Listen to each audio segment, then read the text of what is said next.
How does it link to our overall goal we are having here today? Was really to get familiar with these different perspectives on the link between the financial sectors and nature. How are we impacting nature and how are we dependent on nature, and what are the implications for financial decision making? And of course, this all fits into the overall goal set by the Rio Conventions, for example, the policy goals of reducing climate change and mitigating climate change, but also the Global Biodiversity Framework targets.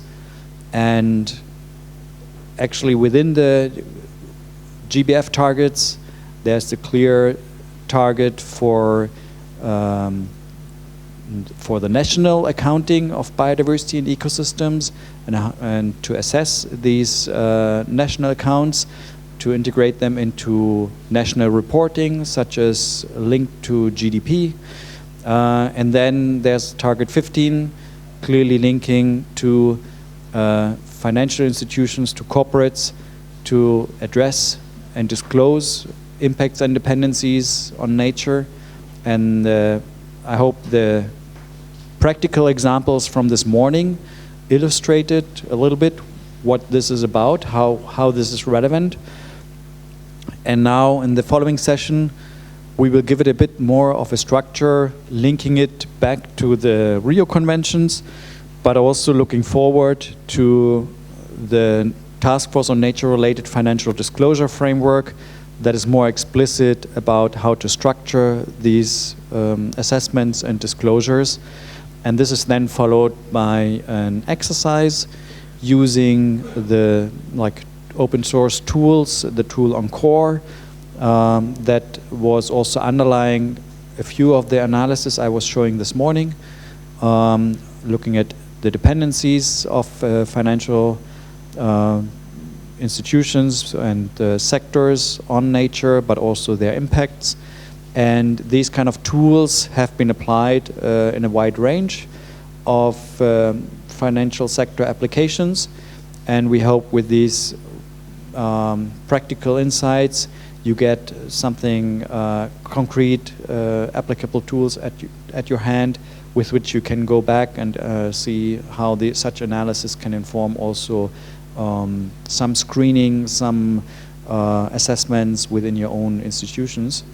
And of course, the topic is complex, but these tools help to break it down, to make it, in the first step, easier to address. And then the complexity can increase further and further and further as much as you want. But we think that with this, we can give you some good start, both for this training, but also when you go back to your institution to see how you can integrate it. Okay, so now linking it back to the global frameworks, why we are here. And so you all know the Rio Conventions, and what is in particular challenging and also being addressed currently is, of course, we should not act in silos, but the conventions are linked and the topics are linked, and we have to address the synergies, both because of capacity is limited, financial resources are limited, but also because it makes strategic sense to link climate with biodiversity and also restoration. And a few aspects that can be added here is, for example, recently there was the United Nations Oceans Conference in Nice, and this could be called something like the UN Ocean Convention. So not only addressing the 3 Rio Conventions, but there are developments around these conventions that target particular aspects of our natural system, such as the oceans, or the UN Plastics Treaty. The negotiations failed, but still there's hope that this will take up again and produce meaningful guidance. And the goal here is to really find frameworks that can help to address the systemic dimensions of the interaction of our economies and our societies with nature, with the planet, and to achieve sustainable development and evolution.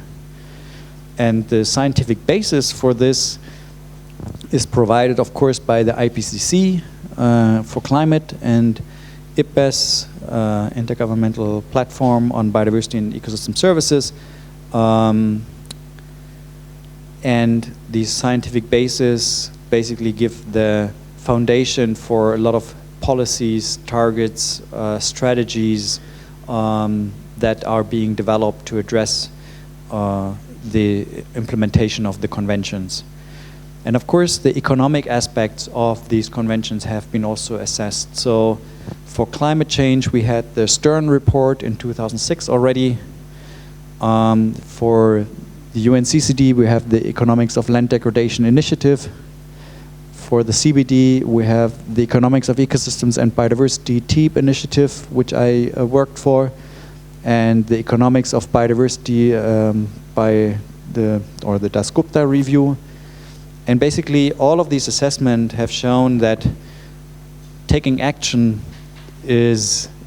makes economic sense compared to not acting, and the damage of not acting is greater than taking action. So the economics is clear that there are more opportunities in being proactive and advancing with mitigation, with adaptation, and also, of course, with taking nature-based solutions into account, because they can address the synergies of all of these societal goals and targets.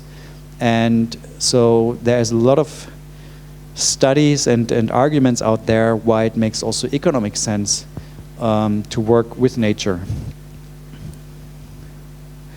And we know the agreements, the global agreement, like the Paris Agreement, the Global Biodiversity Framework, and land degradation neutrality target, and but the implementation of those becomes a bit more complex. I think you wanted to take that picture. As for the Paris Agreement, we have this the 1.5 and well below 2-degree target, and CO2 as a measure. But when it comes to the Global Biodiversity Framework, it's a bit more complex because our societies are interlinked with nature in so many various ways that it makes sense to have also a more complex set of targets to address these interlinkages. So it would not just be enough to look at conservation areas at the basic level or to look at restoration activities in ecosystems and to look at invasive species and species protection. But fundamentally, so many activities also at societal level, at economic level, at sector level, interact with nature and require also to be addressed in form of target settings. So that, for example, the way we spend subsidies are often highly negative for nature and do not take into account ecosystem integrity and therefore undermine ecosystems and their services. So there's a target of reducing harmful subsidies as part of the economic incentives and targets to achieve the conservation of biodiversity. And similarly also with public funding, other ways of how public funding is being spent, but of course also private finance of how each sector is contributing to nature and conservation and maintaining our natural resources. So here, as mentioned earlier, Target 15 is looking at business disclosure on reducing or disclosing impacts and dependencies on nature, and of course working towards reducing such impacts. So addressing the CBD targets comes in various ways and is a bit more complex. But in the end, it comes down to all of these conventions to reduce the drivers, so reducing greenhouse gas emissions, reducing unsustainable land use, pollution, direct exploitation, to reducing the negative drivers, and enhancing and bringing up nature-based solutions as a way of working with nature in the various sectors and initiatives, both from policy level but also within sector practices of sectors. And all this is then supported by the various funds related to these conventions. And so we have the Adaptation Fund, the Green Climate Fund related to UNFCCC, the Land Degradation Neutrality Fund related to UNCCD, and then within the more nature-focused part, the Global Environment Fund, but then more recently the Global Biodiversity Framework Fund, and there are various aspects, for example also the Kali Fund, which is looking at how to establish a fund that the use of genetic resources by companies is then also the benefits and proceeds of that are being shared and feeding back into maintaining genetic resources through maintaining those ecosystems. So, and now in the run-up to COP30, there's also discussed the Tropical Forests Forever facility, another like multilateral fund for conserving forests.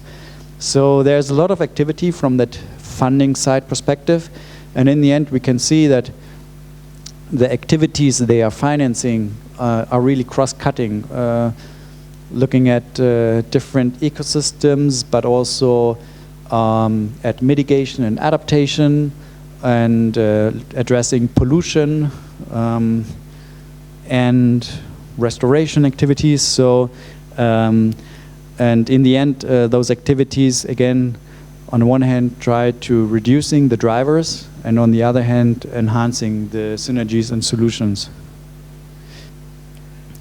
I have now all those, like just for reasons of completeness, also have all those targets on slides here, but all basically, yeah, just support what I said, that some of them focus on reducing the drivers, others on addressing promoting the more sustainable use, and also to shift the financial system. And also UNEP WCMC has a website for tracking those targets with indicators. This is just a matter of for completeness to have this included in here. You can have a look in more detail on those targets in these particular resources. And now linking it back also to our focus on finance here, and also on the respective regulations.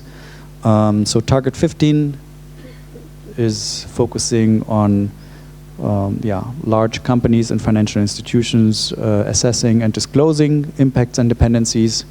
There's a whole suite of regulations around that. And target 14 is looking at assessing and establishing national accounts for ecosystems under the system of environmental economic accounting. And for example, the German statistical office is doing that already. And in the end, of course, the purpose is to better understand how our financial system, how our economy, how different sectors are interacting with nature, so that this information can inform transition-making or decision-making on transforming decision-making, but also transforming the economic sectors to better work with nature. Yes? The current relationship between the national accounting and NBSAPs at the level of countries, have they already made this kind of link between both strategy and this diagnostic? Yes. Well, I would guess that basically in the NBSUBs, you also set your biodiversity targets, right? Also with regard to, do you achieve your conservation goals? And basically this national accounting system should then be the basis with the indicators providing you the answer to that question, and also the monitoring system. So in a way it should be linked ideally. My question was, up to your knowledge, do you know the countries that have already done this link?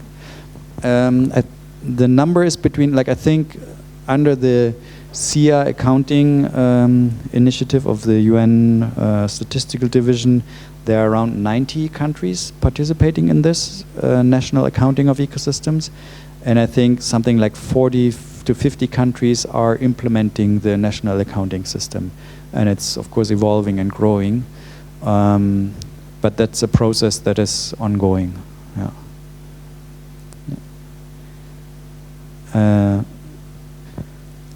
And then of course, when linking the architecture of this disclosure and reporting to climate, we are more advanced with climate, but with nature, we are still kind of like missing a bit of the details around state of nature metrics. But in the end, we have the global architecture on climate, so with the Paris Agreement and the CO2 equivalent. For nature, we have the UNCIA accounting system and the GBF, the Global Biodiversity Framework. At national accounting level, we have for climate, similar to like the UNFCCC, but also the TCFD, the Task Force on Climate related financial disclosure, and nationally, so the NDCs. And here we have the link between UNCIA and NBSUBs. So just relating to your question, that is then the national accounting level. And then towards more local assessments, we have the greenhouse gas protocols, TCFD, also establishing frameworks, then also targets at national, subnational, corporate level for CO2 emission targets. And then we are in the process of establishing this now also for nature. So that's where the next steps of this of my presentation will focus on. The TNFD is then over here. Yeah. What I wanted to highlight here is the Nature Positive initiative is working on state of nature metrics currently, piloting them. And then nature targets and frameworks is SBTN network, Science-Based Target Network, working on guidance of how to integrate that into corporate target setting. So TNFD, yes, I should have included it also in red here, basically aligned on the local level. If you include at local also the, and maybe it's a bit misleading, it's at corporate level, it's at financial institutional level, but not national government level, so to say. A bit of a, full slide, but basically looking at the different regulations being under development. At European level, there is a lot of discussion around this Corporate Sustainability Reporting Directive. Basically, that's the implementation of Target 15 at European level, with establishing European sustainability reporting standards. We see also the other regulations targeting, for example, deforestation, such as the EU regulation on deforestation-free products. Then also for financial institutions, the Sustainable Finance Disclosure Regulation, and they address particularly reporting, for example, on whether your investments are close to protected areas or to biodiversity sensitive areas, and other aspects around impacts of investments. And then the European Corporate Sustainability Due Diligence Directive, meaning that companies can be held liable if they do not follow up on these regulations to assess and disclose impacts and dependencies. And then we have the more voluntary market-driven initiatives. This includes the Task Force on Nature-Related Financial Disclosure, because the TNFD is coming from financial institutions that have said, okay, let's develop a framework that really allows us to address nature-related risks, similar to the TCFD on climate. And interestingly, well, there has been perceived the need for developing such a framework. And this has, of course, then a certain credibility within the financial institutions that are using it. It seems that this framework is also will remain also to be linked to the CSRD. So currently in the current drafts, the CSRD is referring to the TNFD LEAP approach, for example, saying like, okay, if you do assess and disclose, then you can follow the TNFD approach. And the same also with the International Sustainability Standards Board, which is establishing the regulation at global scale for financial reporting. They are likely also, they are collaborating with TNFD, and we will see if that also becomes then the global standard for reporting. But that's under current development.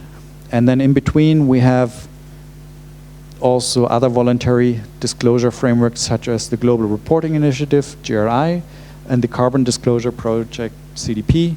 So these are also voluntary disclosure frameworks to which corporates are then referring to and answering their questions and their reporting guidelines for disclosing their impacts, and with the TNFD also their dependencies. So maybe this map is a little bit more structured. So we have the TNFD in the middle here now, that's we are focusing on. And around this, several of these developments are relevant. So the science basis is important. The scientific foundation is important with IPBES and IPCC. We have existing disclosure frameworks and standards with which the TNFD should also, of course, align. We have the conventions that set certain targets, also the SBTN network setting targets. And then we have various actors involved in providing tools and frameworks for assessing impacts and dependencies that then are becoming part of that larger framework. And very importantly, as a foundation, the NGFS, the Network on Greening the Financial System, is basically providing the argument and the need for doing these kind of assessments, as they have defined the loss of nature as a systemic risk. And just recently, also ISO has published a standard on nature assessment and disclosure. And then we have other stakeholders like IUCN, UN organizations, OECD, that engage in these processes and provide additional guidance for this moving this forward in a credible way. And then we have also classification systems that are relevant, for example, to sectors like the SASB standards and the biome classification by IUCN, but also ecosystem service classifications can be relevant to know that we are talking about the same. Okay, so this is currently the landscape, and you see it's a lot of moving parts. It's not that easy to see the linkages between every parts of it, but I think we are on a good way to move the different parts together into a consistent framework, and that TNFD can be that framework that brings all these different parts together. It's not doesn't mean that it will replace the others, but that it's a consistent approach then in place. So the task force on nature-related financial disclosure is increasingly growing, so there are more and more adopters. And yes, that was the state from last year at the CBD COP in Colombia. There were around, let's see, around 400 adopters at that time, and then this year they expect more than 500. It's still not that many. I mean, that's a global initiative, and 500 institutions out of I don't know how many thousands and 10,000s worldwide. But there are certainly good examples included in there, and the scope is, of course, to increase that more and more, this uptake. And probably also many institutions that have not openly said they are adopters are certainly looking into it to orient themselves, like testing these frameworks, see what's the benefit of it. So I would say that there's much more use of TNFD in internal assessments and reporting, or internal processes, strategies already going on, because it's quite a step to say, like, okay, now we officially adopt TNFD as our approach, and we even produce a report on it and so on. So I would say companies are more, and financial institutions are more easy with testing such things internally, working with it, until it takes some time that they actually openly say, okay, we have done it, and then even disclosing. But it's good to see that development banks are among those early adopters. So AFD leading. We have from Development Bank of Japan, FinFund, and the Japan Bank for International Cooperation. So obviously, or it seems that TNFD assessment and disclosure is also a topic for development banks. That's why you are here. And yeah, basically, I just highlight the framework that they are using. It's kind of like follow the similar logic I presented earlier. We have impact drivers on that are like having an impact on nature, delivery of ecosystem services, and then translated into nature-related risks and opportunities at a very core and basic level, this graph. And then also providing categories on different types of risks, like this, how risks are categorized around the systemic risks for related to ecosystem stability, and then the financial stability risk. And this again relates also to the discussion we had earlier. A financial risk or financial materiality is not necessarily equal to what the ecosystem is doing.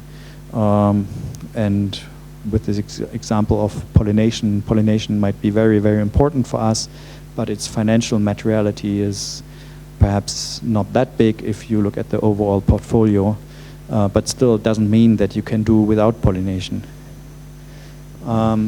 Maybe very briefly only, because just looking around, and we had discussed this quite extensively in one of the online sessions. Who can quickly explain what the difference is between, I mean, we're talking about physical risk between acute risk and chronic risk, because it's a very important concept. We're talking about physical risk especially. Who can very briefly explain it? Don't be shy. If you don't know exactly, just give a guess. So,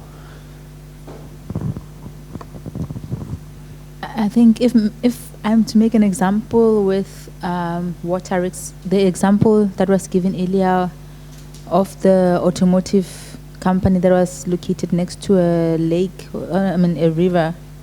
So I think an acute risk would be a once-off event, like say a tornado that happens in that area. But a chronic risk would be something like a flood that we know it comes regularly, and even next year is coming, and so because it's a kind of a long-term kind of situation, then I would classify it as a chronic risk.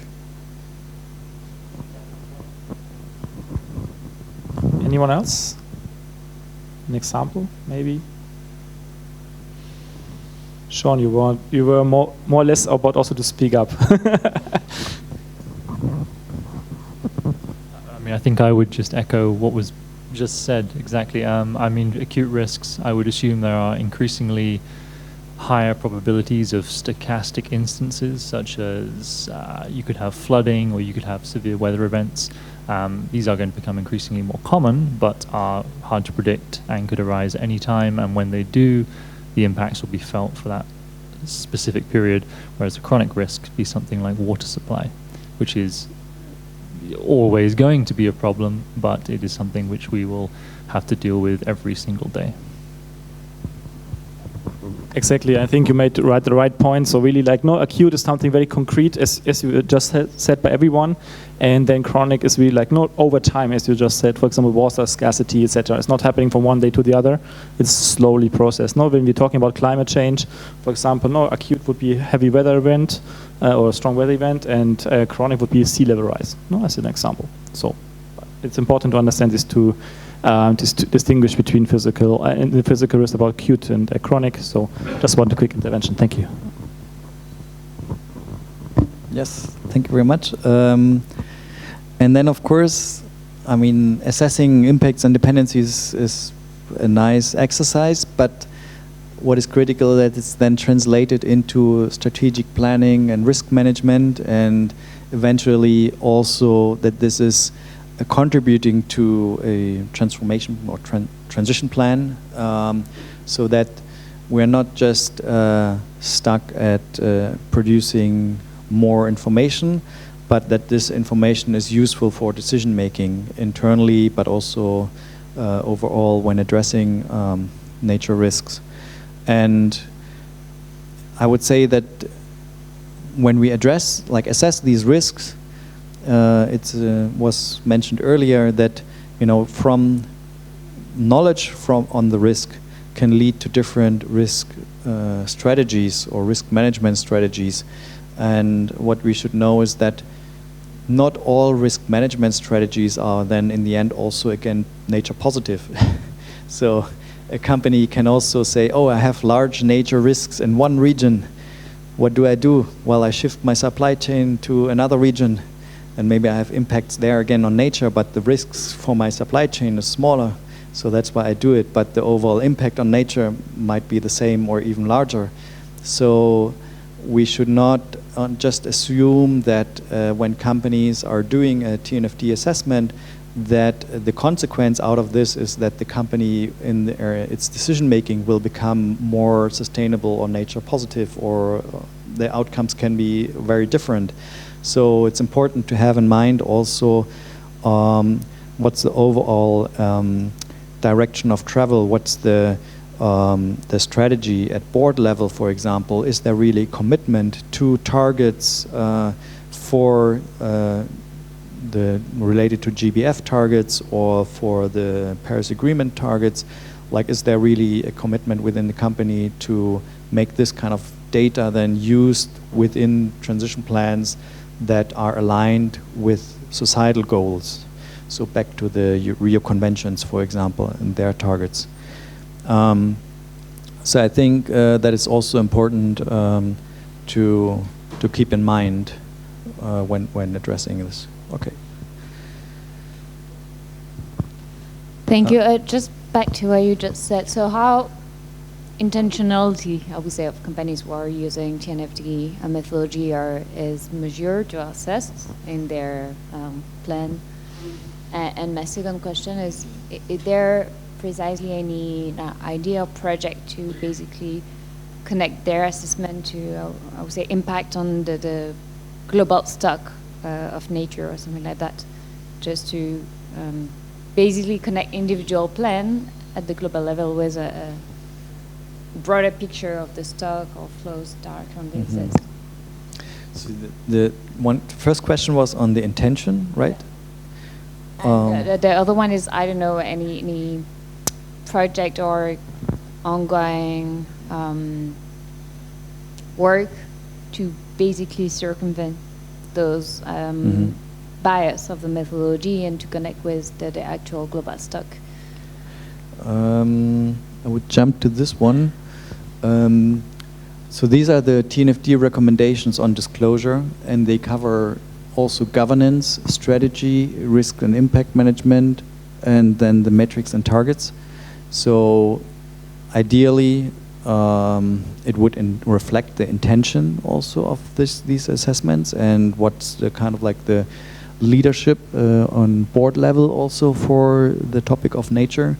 So definitely the whole picture is needed to see how this data and information is being used for decision making. And then coming back to the question on linking it back to the stocks, yeah, this is basically what the science-based target network is trying to do, where you look at catchment level, for example, and your target on water use should be related to the target of the catchment and the ability of that catchment to provide water. And because nature is more locally specific, contextual specific, you would have to take this element into account. So your water target for Spain might be a different one in a catchment area in Spain than it would be for a catchment area in Finland.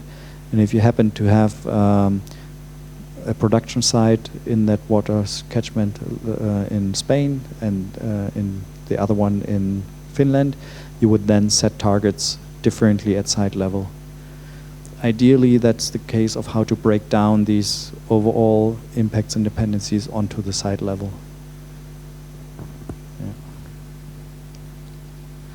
And a central element for addressing and assessing risks and impacts is the LEAP approach. LEAP stands for locate, evaluate, assess, and prepare to respond. And locate has exactly this element that you need to understand, okay, where are my physical assets, where I'm invested in, or where I'm as a company operate. So therefore, you know, where's the interface with nature in there? And what are those impacts and dependencies? And what is the interface also with biodiversity sensitive areas there? Evaluate is then to identify those particular ecosystems and their ecosystem services and the impact drivers, and to measure those also and basically do also a materiality assessment. And then based on that assessment, you do an assessment of the risks and opportunities.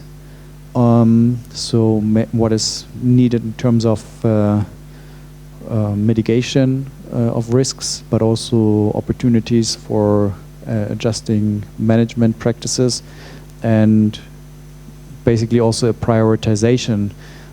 Maybe you want to target that site in Spain first, because you cannot do everything maybe at once, but then you would say, okay, we have really a high water risk issue in Spain, then let's work there first, and then the other side might not be as high of a priority.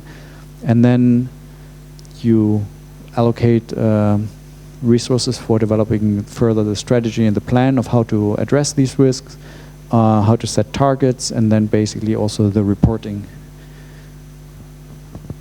There's a lot of text and it's small and it's not easy to read, but it's really just to highlight the logic of this stepwise approach.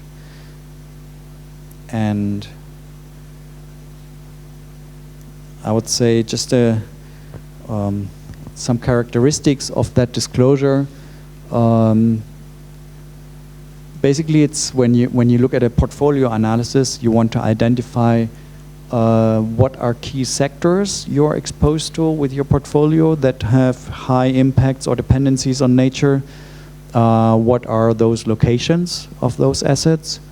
Then for the impact drivers, you want to understand Is that coming from greenhouse gas emissions, from land use, from pollution, resource use, invasive alien species? And also, how does this link to the state of nature in terms of extent and condition of that ecosystem? And that is basically key elements that and reporting would look like from based on TNFD approach. And then other regulations such as the SFDR, for example, the Sustainable Finance Disclosure Regulation at EU level, would also require to look at activities negatively affecting biodiversity sensitive areas. So if an asset is close to a biodiversity sensitive area, that would have to be also then to be disclosed and assessed. And I if the SFDR is of interest for you, I can recommend this recent report that came out by the European Banking Authority that was looking at good practices and bad practices of SFDR reporting. Yeah. So there is increasingly also experience coming out and being published of how these frameworks and assessments can be implemented. I will share one of these experiences later on, but before you will have your own opportunity to assess this in an exercise.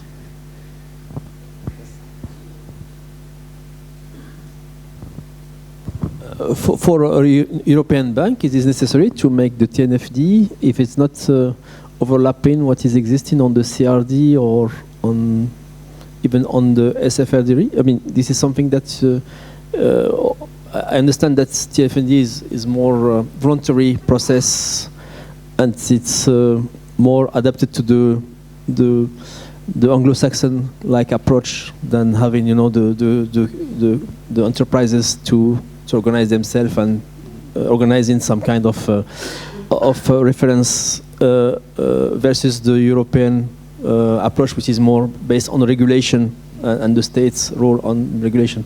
So for a bank, I see more and more banks using that, but is it really useful to go with TNFD when you have also a lot of existing regulation framework in Europe, I would say? Yeah. So the CSRD reporting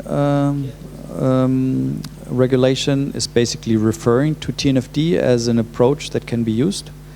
And definitely, I know that EFRAG, that is developing the CSRD and ESRS standards, is closely collaborating also or exchanging with TNFD. So the goal is to achieve alignment so that basically also the TNFD approach can serve as a basis. So I would say 80% of if you follow 80% of TNFD, you would be close to comply with CSRD. Maybe here and there are some differences.